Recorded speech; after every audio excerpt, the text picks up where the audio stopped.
சுமார் 18 கோடியில் கட்டப்பட்ட ஒகேனக்கல் சுற்றுலாத்தல மேம்பாட்டு திட்டத்தின் லட்சணம். அசிங்கங்களும் மனித கழிவுகளும் காணப்படும் அவலம்.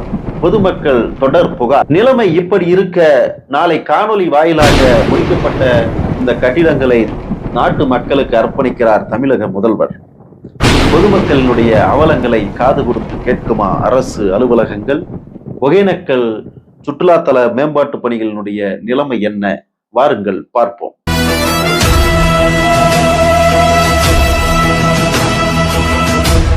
சில வருடங்களுக்கு முன்பு தமிழ்நாடு சுற்றுலாத்துறை சார்பாக ரூபாய் 17 கோடியே 57 லட்சம் ரூபாய் செலவில் ஒகேனக்கல் சுற்றுலா தலத்தினை உலகத்தரத்திற்கு மேம்படுத்துவதற்காக நிதி ஒதுக்கப்பட்டு பல்வேறு திட்டங்கள் ஏற்பாடு செய்யப்பட்டது. மசாஜ் செய்வது மற்றும் சுற்றுலா தலங்களை சுற்றி பார்ப்பது மற்றும் உயர் கோபுரங்கள் என்று பல்வேறு தலங்களை அவர்கள் நிர்ணயிப்பதற்காக 17.57 கோடி ரூபாய் ஒதுக்கப்பட்டு 2 ஆண்டுகளாக திட்டப்பணிகள் மேற்கொள்ளப்பட்டு வந்தது.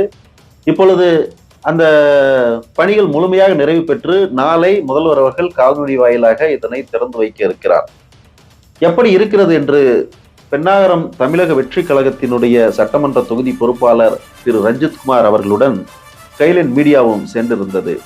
பல்வேறு இடங்களில் சுற்றி பார்த்ததில் பல்வேறு கட்டிட அமைப்புகள் தரமில்லாமல் இருப்பது தெரிய வந்திருக்கிறது. மேலும் சுகாதாரமற்ற முறையில் உடைமாற்று முறை மற்றும் பல்வேறு இடங்கள் இருப்பது நாம் கண்கூட கண்டோம். இதனை கூட கண்டுகொள்ளாமல் அவசர கதியில் இந்த திட்டங்களை துவங்கி வைப்பதற்கான ஏற்பாடுகளை அரசு அதிகாரிகள் மேற்கொண்டிருந்தார்கள். வாருங்கள் உள்ளே சென்று பார்க்கலாம். ஸ்கைலைன் மீடியா மற்றும் தமிழக வெற்றி கழகத்தினுடைய பென்னாகரம் சட்டமன்ற தொகுதி பொறுப்பாளர் திரு ரஞ்சித்குமார் அவருடன் நாங்கள் ஆண்கள் உடைமாற்றும் அறைக்கு சென்று பார்த்தோம். உள்ளே சென்று பார்க்கும் பொழுது அந்த பகுதிகள் முழுவதும் அசுத்தமாக காணப்பட்டது. ஆங்காங்கே கிழிந்த துணிகளும் மற்றும் அந்த இடம் முழுவதுமே அசிங்கமாக இருக்கிறது. மேலும் ஒவ்வொரு அறைக்குள்ளேயும் மனித கழிவுகள் ஆங்காங்கே இருப்பதை பார்க்க முடிகிறது. உள்ளே எங்களால் சிறிது நேரம் கூட இருக்க முடியவில்லை. அந்த அளவுக்கு துர்நாற்றம் வீசிக்கொண்டிருக்கிறது. இந்த திட்டத்தை தான் நாளை முதல்வர் அவர்கள் காணொலி வாயிலாக துவங்கி வைக்க இருக்கிறார். இந்த உடைமாற்று முறை இவ்வளவு அசுத்தமாக இருப்பது கூட தெரியாமல் அரசு அதிகாரிகள் வேகமாக இந்த திட்டத்தினை துவங்கி வைப்பதற்காக ஏற்பாடுகள் செய்து வருகிறார்கள். மேலும் பொதுமக்களிடம் இது குறித்து கேட்ட பொழுது, பல காலமாக இந்த அறை இப்படித்தான் இருக்கிறது, சில நாட்களாக இதனை பூட்டி வைக்க கூட அதிகாரிகள் மறுத்துவிட்டார்கள். சுற்றி பார்த்தால் துர்நாற்றம் வீசுகிறது. இங்கே அருகில் எந்த கழிவறையும் இல்லை. ஆகவே வரக்கூடிய சுற்றுலா பயணிகள் இந்த உடைமாற்றும் அறையினை கழிவறையாக பயன்படுத்தி வருவதாகவும் அதற்கு தண்ணீர் கூட விடுவதில்லை என்றும் பொதுமக்கள் புகார் அளித்தார்கள். மேலும் சரியான நடவடிக்கைகள் எடுக்காவிட்டால் ஒகேனக்கல் சுற்றுலா தலத்தில் இங்கு செய்யப்பட்ட இந்த 17 கோடி ரூபாய் மதிப்பில் செய்யப்பட்ட திட்டங்கள் அனைத்தும் வீணாக போகும் என்றும் சரியான பராமரிப்பும் தொடர்ச்சியான கண்காணிப்பும் இருக்க வேண்டும் என்று தொடர்ந்து பொதுமக்கள் புகார் அளித்தார்கள்.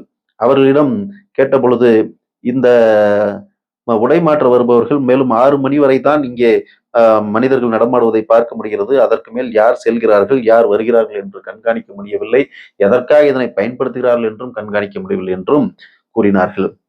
உடனே இப்படி சுற்றுலாவை மேம்படுத்துவதற்காக பல்வேறு பொதுமக்களுடைய வரிப்பணம் வீணாகி கொண்டிருக்கிறது.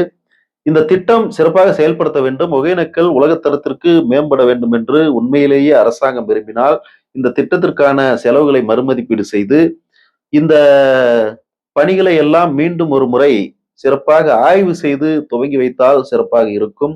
அவசர கதியில் நடத்துவது என்பது ஏற்புடையதாக இல்லை. இருந்தாலும் பொதுமக்களுடைய கோரிக்கைகளை அரசு அதிகாரிகளும் அரசாங்கமும் செவி கொடுத்து கேட்க வேண்டும்.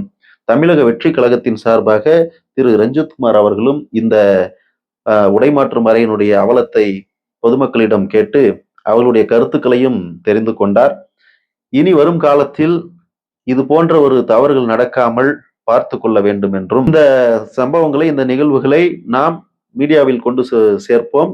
மேலும் அரசு அதிகாரிகளிடம் இது போன்ற கோரிக்கைகளை எடுத்து வைக்கலாம் என்றும் அவர் கோரிக்கை விடுத்தார். ஏதோ கண் துடைப்பிற்காக இது போன்ற திட்டங்களை செயல்படுத்தாமல், கமிஷனுக்காக இது போன்ற திட்டங்களை செயல்படுத்தாமல், உண்மையில் ஒகேனக்கல் சுற்றுலாத்தலம் உலகத்தரம் பெற வேண்டும் என்பதற்காக செயல்படுத்த வேண்டும் என்பதுதான் தமிழக வெற்றி கழகத்தினுடைய கோரிக்கை, பொதுமக்களினுடைய கோரிக்கை. அதனை அதிகாரிகளும், அரசு அலுவலர்களும், அரசியல்வாதிகளும் புரிந்து கொண்டு செயல்படுவது நல்லது. இந்த திட்டம் மக்களுக்கு உண்மையில் பயனுள்ளதாக இருக்க வேண்டும். உண்மையில் ஒகேனக்கல் சுற்றுலாத்தலம் மேம்பட வேண்டும் என்ற வகையில் இந்த பணம் பயன்படுத்தப்பட்டு இருக்க வேண்டும். இந்த 18 கோடி ரூபாய் செலவு உண்மையிலேயே இதற்கு ஆகியிருக்குமா என்பதனையும் தணிக்கைத்துறை மூலமாக ஒரு முறை அரசு அதிகாரிகள் அதனை ஆய்வு மேற்கொள்ள வேண்டும். மக்களினுடைய வரிப்பணம் எந்த வகையிலும் வீணாக கூடாது. மக்களுக்கான உண்மையான திட்டங்கள் மக்களை சென்று சேர்ந்தடைய வேண்டும் என்ற நோக்கில் ஸ்கைலைன் மீடியா.